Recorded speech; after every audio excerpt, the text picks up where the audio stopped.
Good afternoon. Welcome to the Korea Society and welcome to the special session on policy and the lens. This is the beginning of an occasional series where we in the policy community discuss issues with noted photographers and on occasion filmmakers to talk about the strength of image and visual culture and its interplay with policy and political concerns in Northeast Asia. It's a real pleasure to begin with Ahn Sehong. He is a noted photographer who currently has an exhibition at Palisades Park in the Korean Press Center. We'd like to begin by thanking the Korean Press Center for its facilitation of the exhibition, as well as for making photographer Ahn available to us today. We'd also like to note, by way of introduction, that this is a follow on to an earlier session we had where we dealt with a book called The Red Room Stories of Trauma in Contemporary Korea with Bruce and Juju Fulton in our gallery. And we explored that theme from a sociological and a literary dimension. We also have here at the Korea Society a Women Leadership and Korea Roundtable. They have been concerned about the issue of women's roles and women's rights. And that has lastly played out most recently in our programming about North Korean human rights. And on February 8th of this year, we had a very nice program on the trafficking of women from North Korea into China. So we look at this sort of discussion in that context as well. But let me turn now to photographer Ahn and make a special welcome. We are delighted to have you here at the Korea Society today. We thought we would frame your photographs with the work of Jahi Yu, who is our in-house artist in residence and who has done etchings that show issues of trauma and how that has impacted. A nice compliment to your work. And certainly your work has gotten a tremendous amount of international and regional attention. So it's wonderful to have you in New York. And we'd like to begin by asking you to explain a bit about the exhibition at the Korean Press Center. And if you would talk a little bit by way of introduction on how you found these women in China and what it was like for them being Korea and being dislocated and relocated to China.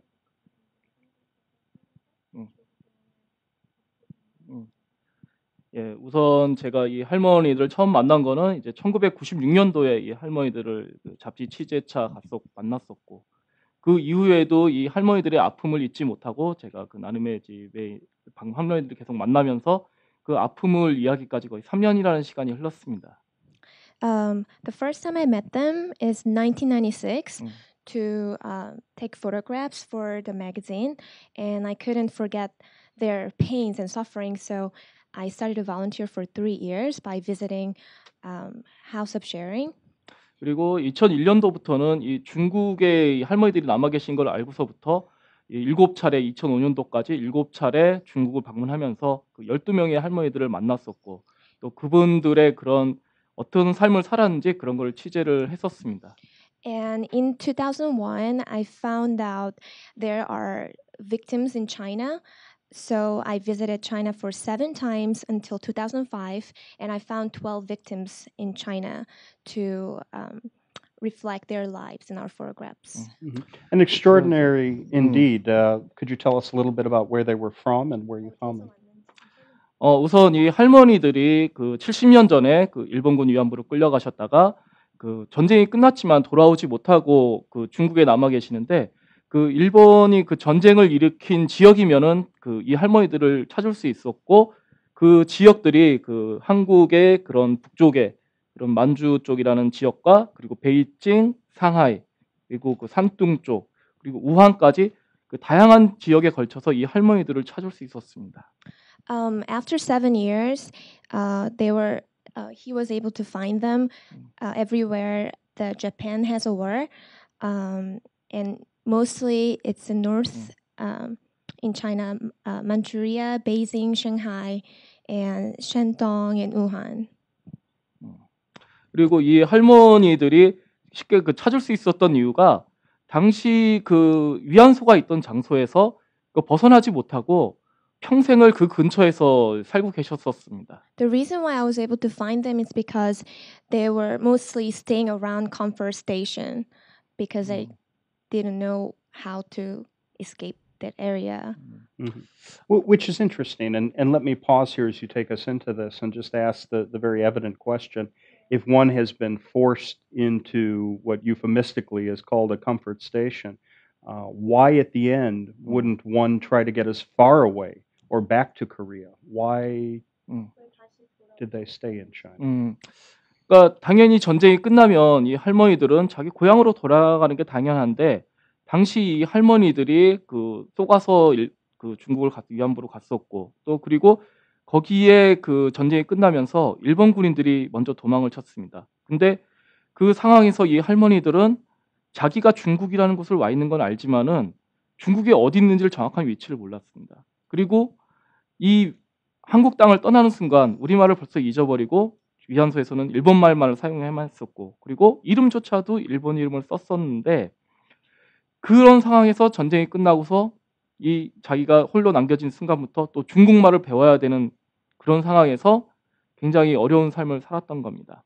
First of all, after the war, they were deceived to be in comfort station by Japanese militaries, and after the war, Japanese people left, and those victims, they knew that they were in China, but they don't know where they are exactly, and ever since they were moved to China for the comfort station, they forgot speaking Korean, and because they were forced to speak Japanese. And after they were left alone in China, they started speaking Chinese as well. So there's no way that they can help from others. So they were effectively resettled and became residents. Why don't you guide us through some of these photos? 이 사진은 제가 처음 만주벌판이라는 그러니까 중국의 그런 황량한 벌판을 찍은 곳인데 할머니들이 이런 한가운데서 그 위안부 생활을 했었고 당시 큰 부대가 물론 있었고 그런 속에서 이 할머니들은 자기가 어디로 가야 될지 도망치고 숨을 곳이 없었던 그런 장면입니다. If you take a look at the photo, that's the Manchuria field that where the biggest comfort station was at. And if you look at it, can you imagine how the victim feel? I don't know where to go. I don't know where to get the help from anyone. And it shows how they are lost out of nowhere. Lost in a very big expanse. 그리고 또 넥스트. 이게 그 당시 그 위안소가 있던 곳인데 여기에는 여러 개의 그 일본 군부대가 있었고 그리고 4개의 위안소가 있었다고 합니다. There are different kinds of Japanese military camps, and there were 4 comfort stations. 그리고 그 조선인이 있던 위안소가 2개가 있었고 또 일본 여성들이 있던 위안소도 2개가 있었습니다. There were 2 comfort stations that there were Korean women were, and also there were 2 comfort stations that Japanese women were.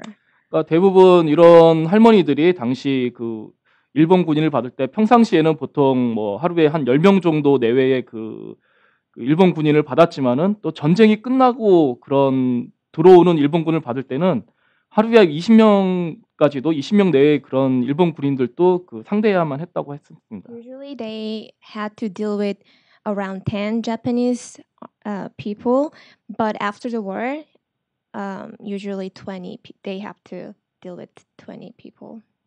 지금 이 2 할머니는 같은 위안소에 있었고 그리고 평생을 그 근처에 사시면서 서로 의지하면서 사셨던 분들입니다. Those 2 women, especially, they were in the same comfort station, and they lived together ever since they are done with the And comfort became station. lifelong Yes. friends. Fascinating.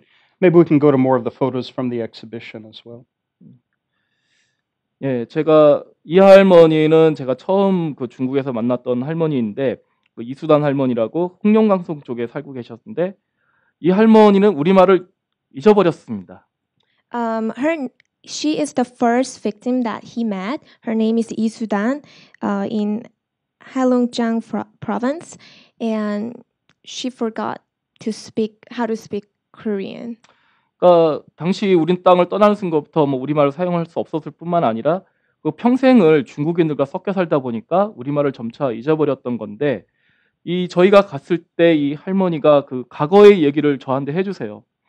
그러면 그 과거의 얘기를 중국말로 하고 저는 통역을 해서 듣는데 이 할머니는 같은 고향 땅에서 오고 같은 한국말을 쓰는 사람들인데도 불구하고 자신이 중국말로 자신의 얘기를 한다는 거에 대해서 오히려 더 부끄럽고 고통스러워하는 그런 모습을 보이시면서 저는 그게 굉장히 가슴 아팠었습니다.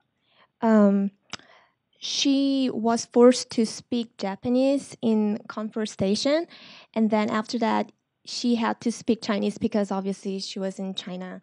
And then when she talked about the story about her life in conversation, she had to speak Chinese, but she felt so shameful and suffered that she can only speak Chinese to share this story, and it really hurts his feelings and sympathy. If I can ask you a bit, one of the things that we'll see in some more of your photos in terms of the body of work that jumps out at the viewer is that uh, all of these women live in very sparse conditions with a certain level of poverty or just very basic means. So it seems that they wound up then in a lifetime of really being in a marginal part of Chinese society, certainly more of a rural Chinese life. 그리고 이 대부분의 할머니들이 굉장히 그 어려운 삶을 살고 계셨는데 이 할머니들의 그 당시 그 중국에 남겨지면서 결혼이라는 걸 합니다. 근데 결혼이라는 걸 하지만 우리가 생각하는 그런 정상적인 결혼이 아니라 그 두 번째 부인으로 들어간다거나 또 그런 차별 속에서 몇 번의 결혼을 살아남기 위해서 결혼을 하는 거죠. They were left in extremely hard situation, and also they got married, but usually they became like second wife of this Chinese man, so it was really tough for them as well. 그러면서 이 할머니들이 결혼을 하면 당연히 자기 자식을 낳아야 되는데 이미 과거의 상처가 너무 크기 때문에 그 한 10명 중에 한 8분은 자기 친자식을 낳을 수 없는 그런 아픔을 갖고 계셨었습니다. And after you get married, you kind of, have to have your own child. But since they have trauma in the past, usually 8 out of 10 women could not pregnant. 그러니까 나이가 들수록 젊어서는 일을 할 수 있지만은 나이가 들수록 이 할머니들이 홀로 남겨지면서 보살필 사람이 없으니까 이런 그 양로원 같은데 경로원에 들어가서 사시고 있었습니다. The more they get aged, they don't have any family, so they usually ended up living in a nursing home by themselves. 그리고 제가 이 할머니들을 만나 뵀을 때 굉장히 놀라운 게 이 할머니들이 우리말도 뭐 절반 정도는 잊어버리셨지만은 국적을 한국 국적이 아니라 한 10명 중에 15분은 중국 국적을 가지고 계셨고 또 한 5분 정도는 또 북한 국적을 가지고 계셨어요. 심지어는 아무런 국적도 없이 시골 마을에서 그냥 사시는 분도 계셨었습니다. 이거는 지금 할머니가 중국 국적의 그런 신분증을 갖고 있는 모습인데 그리고 그 다음 사진 보면 이거는 북한의 그 여권을 가지고 그 평생을 사시던 그런 모습이고 또 이 사진은 그 본인이 그 아무런 국적이 없이 그냥 외국인 거루증만 가지고 그 몇 년에 한 번씩 계속 등록을 하면서 사시는 그런 장면입니다. What made him surprised is their nationality. 5 out of 10, they had the nationality of China, and the other 5 had North Korean nationality. And some of them don't even have their nationality. They just have their foreign residency card, so they have to renew every year. 이게 중국 신분증이고 That's the identification of China. 그리고 이게 북한의 여권. That's North Korea passport. 그리고 그 신분증 없이 그 외국인 거루증으로만 그냥 사시는. The foreign residency card. 그리고 제가 이게 참 가슴 아팠는데 이 할머니들은 그 평생을 가족 없이 지냈는데 우연히 어떻게 이제 북한에 있는 아까 처음에 봤던 이수단 할머니와 북한에 있는 가족과 편지로 1970년도쯤 편지로 주고받기 시작했었습니다. What made him really hurtful is the picture. They don't have family, but in 1970, they were able to mail in North Korea, family in North Korea. 그러면서 이 가족과 서로 만날 수가 없으니까 그 평양에 북한에 있는 가족들이 자신이 남아 있는 가족들이 사진을 찍어서 이 할머니에게 이 사진을 보냈었습니다. So they could not meet each other. So the people who were in North Korea, one of the family members, they send their pictures and send it to her in China. 그러면서 이 1973년도에 73년도까지 편지를 몇 번 주고받다가 또다시 연락이 끊겼습니다. They exchanged, 그래서 이 할머니는 자신이 기억하고 있는 가족 그리고 평생을 이 사진 한 장으로 의지하면서 가족으로 생각하면서 살아오셨었습니다. in 1973, they've been exchanged a few mails before, and they kind of stopped mailing each other. So the only thing that she can remember about her family is this picture, the whole entire of her life. Yeah. And I have to say, photographer, I thought this was one of the strongest pieces. Certainly very artistic. In Vietnamese, they use an expression called "bù đôi," of the dust, people of the dust, and it's an amazing juxtaposition of something that alludes to the strength and tradition of family and Korean culture, which are seemingly lost through that experience. And so you really did capture it very wonderfully. Thank you. 이 사진은 그 외국인, 그 중국인으로서의 입적한다는 그런 서류인데 이 서류에도 많은 사연이 있습니다. This is a document that she entered in China as a foreigner, but there's a lot of story behind it. 이 할머니가 이제 그 내몽고 쪽으로 위안부로 끌려갔었는데 그 전쟁 일본군과 중국군이 싸우는 사이에 7년 만에 도망을 쳐서 그 산둥까지 내려왔었습니다. 그 산둥에 내려와서 생활을 하는데 이 할머니가 중국말을 못하거든요. 일본말하고 한국말만 쓰니까 스파이로 오인을 받았습니다. When Japan and China had a war, after 7 years, she escaped to Santung, but she couldn't speak Chinese. She was only able to speak Korean and Japanese, so she got suspected as a spy. 그러면서 이 마을 사람들의 도움으로 할머니는 한 달 만에 모진 고문 속에서 그 중국 정부로부터 탈출할 수 있었고, 그러니까 빠져나올 수 있었지만 그런 마을 사람들의 도움으로 이 할머니가 다시 중국 국적을 한국에 돌아오지 못하고 중국 국적을 취득했었는데 이 할머니는 이게 한 장이 너무 자기 자신을 처음으로 인정해주는 서류였기 때문에 지금도 필요가 없는 상황이었는데도 불구하고 평생을 그 굉장히 깊숙이 간직하고 기억하고 계셨던 그런 증명서입니다. With the help of village people in China, she was able to get the nationality of China, and this document really proves that she got admitted as the person that by the China government.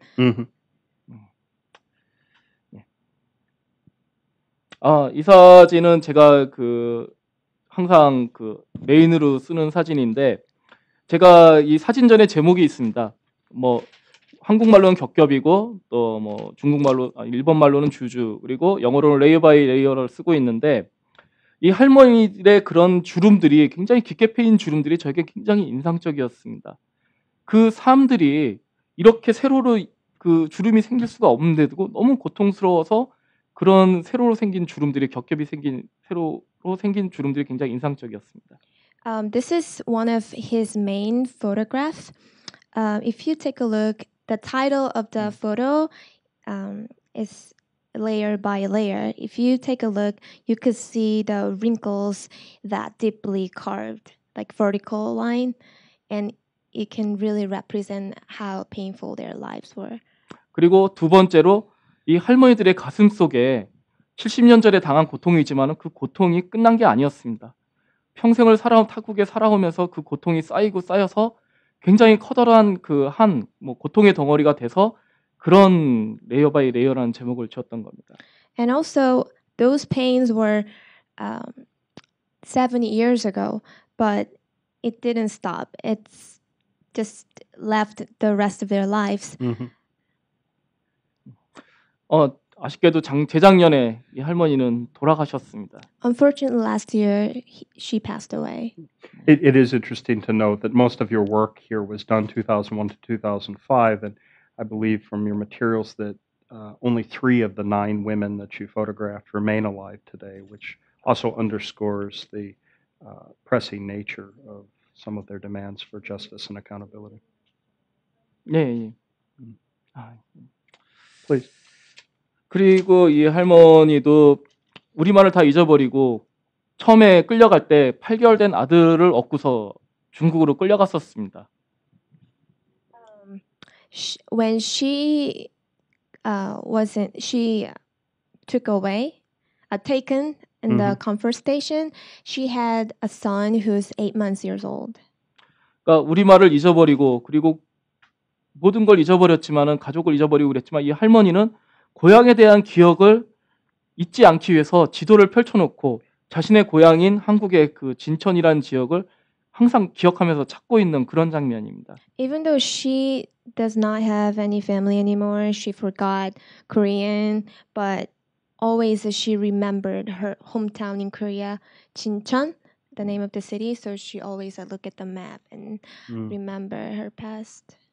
다행히도 이 할머니 같은 경우는 그 자기가 기억하고 있는 고향과 그리고 아버지 그리고 동생 이름을 정확하게 기억하고 있어서 그리고 또 고향에 그분들이 남아 계셔서 가족들을 찾았고 그리고 돌아가기 전까지 계속 서로 왔다 갔다 하면서 지냈었습니다. Fortunately, she remembered her name of father and her siblings, so she was able to find her family in Korea. And again, one of the more powerful images from the show, and one that works really on so many levels of dislocation and questions of identity and questions of geography. Can I ask what type of camera are you using when you're documenting these testimonials? 이거 라이카 M 시리즈를 사용하고 있습니다. Very good. And these are all natural light photographs. You had no outside lighting assistance. 그리고 이 사진은 그 할머니가 자기 가족으로부터 생일 때 그러니까 딸로부터 그 친딸이 있었는데 딸로부터 생일 때 이제 한복을 선물 받은 겁니다. 이 할머니는 굉장히 우리말도 잊지 않으려고 노력을 했고 그리고 우리 노래도 평상시에 즐겨 불렀고 아리랑이라든가 다양한 노래를 불렀고 그리고 한복을 즐겨 입었던 그런 분입니다. That's the photo that she's trying on, the hanbok, which is Korean traditional clothes that she got from her daughter for her birthday, and she always tried to remember Korean language, so she used to sing a lot of Korean song and loves to wear the hanbok all the 그러니까 time. 평상시에 이 할머니가 사진 찍을 기회가 없었기 때문에 너무 힘들게 사니까 제가 갔을 때 찍어달라고 간직하고 싶다고 그래서 이제 이렇게 옷을 갈아입고 찍기를 준비하는 장면입니다. But usually she does not have opportunity to take picture of herself, so she was really excited to get, taken the picture by him. So she got preparing for the photograph. It's a beautiful shot, and it's beautifully framed. And one of the things that leaps at the viewer is it has very much a spiritual quality to it. Catches really to some of the basic human essence. And I should note that photographer Ahn actually began his work in areas dealing more with shamanic influence and traditional Korean animist belief. And I think that's probably conditioned your work. I understand your next show deals more with the issues of shamanism.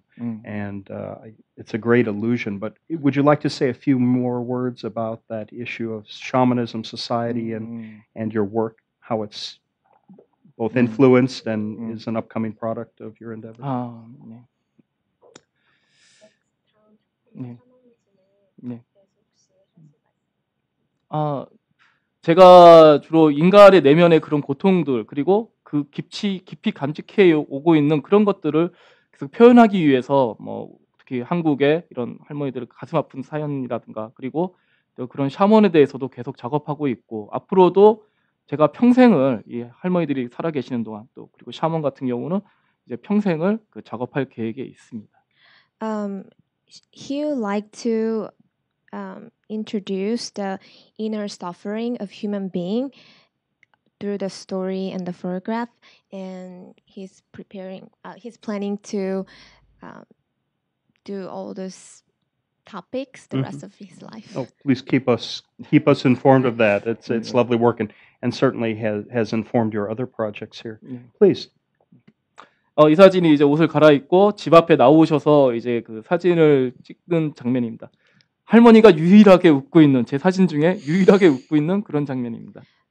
She just changed hanbok to take a photo, and this is the only picture that she smiled in front of her house. 그러니까 자기 조선 꿈을 꿔도 자기 조선 꿈을 꿔야 된다고 항상 생각을 하시고 죽어서도 고향 땅에 묻히고 싶다고 그런 말씀을 저에게 굉장히 많이 하셨기 때문에 저를 그런 말을 듣는 순간 굉장히 눈물이 나고 굉장히 제가 이 할머니들에서 많은 걸 할 수 없다는 거에 대해서 오히려 더 제가 나약한 저에 대해서 굉장히 미안한 마음을 가졌었습니다.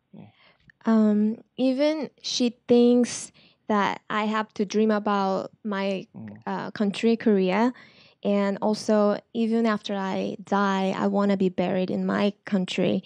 And when he heard this story, he felt like he couldn't do a lot of things, to help him. I mean, help her. So it made him really weak. Mm-hmm. Oh, it is very humbling, and to think in the exhibition, it maybe is the only smile I think you've captured, but it really says a tremendous amount about resilience of the human spirit and hope. Please. 아까 이거 처음에 보셨던 그 위안소의 장면인데 지금 이 두 할머니가 그 소녀 시설부터 그 동영 그 근처에 계속 사시는 동안 평생을 서로 의지하고 살았었는데 이 한 할머니는 굉장히 우리말을 못하시고 한 할머니는 우리말을 하시고 있습니다. Those are the picture that we show at the front, the comfort station, and one of the victims, she can speak Korean very well, but the other one can't speak Korean at all. 그러니까 지금 또 이 땅을 파보면 당시에 쓰던 그릇이라든가 그런 물건들이 깨진 물건들이 계속 나오고 있고 그리고 이런 것들을 누군가 이 할머니들이 잊으려야 잊을 수 없던 것이 이 부근에서 평생을 살아오신 겁니다. 심지어는 자기가 위안소를 지냈던 곳에 불과 뭐 200m 거리에서 계속 사시는 분도 계셨었습니다. Even now, if you go there and dig the ground, you could still see the dishes that they used to use back in the days, and they still live there, like only like a few miles away. So they can't forget what they went through in the past. At the Korea Society, we profiled some of the works of the late author Richard Kim, who received a National Book nomination in 1965 for a book called The Martyred. We did the re-release of that work here a few years ago, but he's also very well known for a book called Lost Names, about the names that were lost during that period, which your photographs really do as well as talk about not only lost names, lost identities, lost sense of place, but really also lost language too, which may come as a surprise to some in the audience, where we think, how does one really forget a language? But clearly part of the trauma that ensued. 이게 지금 한 할머니는 한국에 돌아와서 계시지만 이 할머니는 아직도 중국에 계신데 제가 그 작년에 이 할머니를 만나 뵈러 그 갔었습니다. One of the victims, she went back to Korea, and the other one, she still left in China, and he visited her last year. 그러니까 제가 갔을 때 이 할머니는 그 정신분열증을 앓고 있었고 또 그 와중에 침대에 떨어져서 자기 그 골반뼈가 부서져서 침대에서 일어나지도 못하고 계속 그 대소변과 이런 것들을 침대에서만 평생을 지금 남은 여생을 살아야 되는 그런 상황에 있는데 지금 아무도 그 도와드릴 수 없는 그런 상황에 있습니다. When he visited her last year, she was suffering from the mental disorder, and also she had a fracture on her hips, and there was no one who can help her, so she could only live the rest of her life on the bed without anybody's help.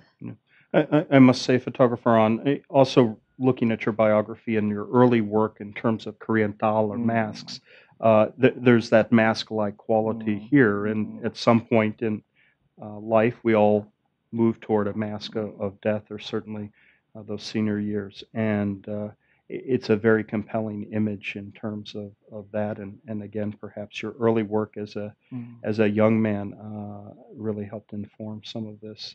A very moving image, and certainly underscores the timely nature of your endeavor and your tour, because these women will pass from the scene, and keeping some focus and emphasis on the hardships that they endured. Thank you.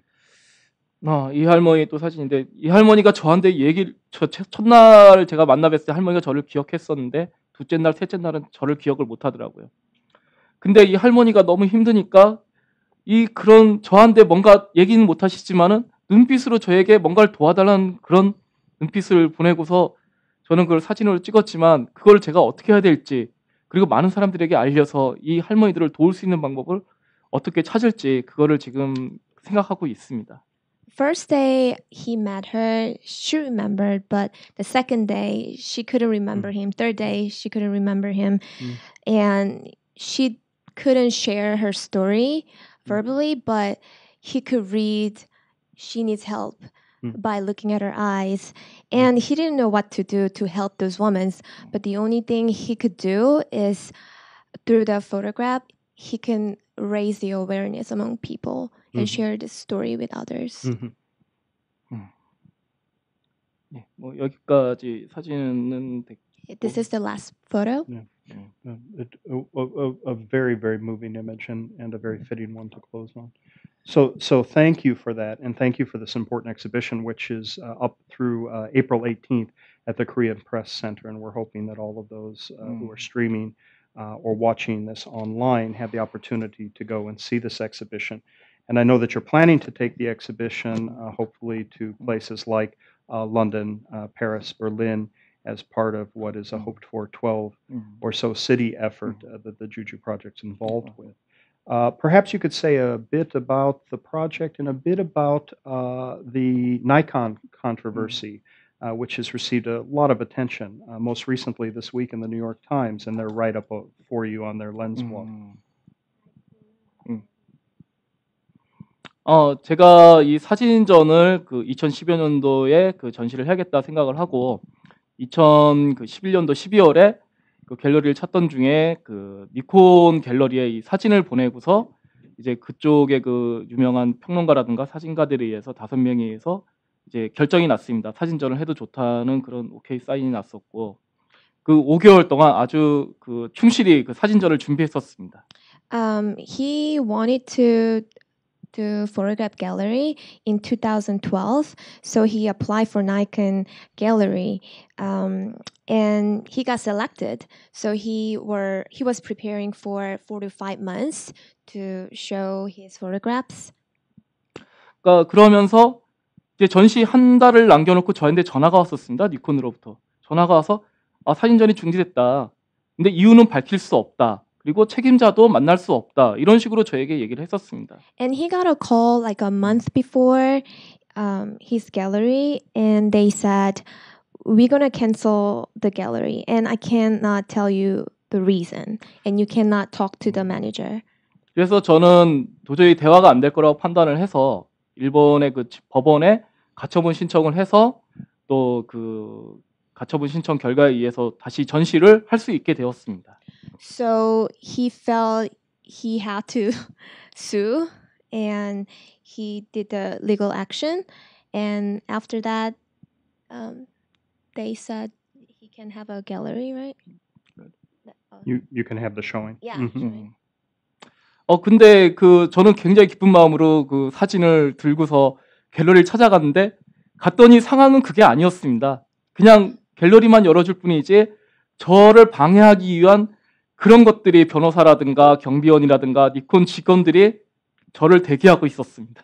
So he was so happy to open the gallery, and the thing is, only thing that they did is provide a space, but there were a lot of distraction and just disturbing, like they had lawyers in the space, and also they prohibit of the photographs.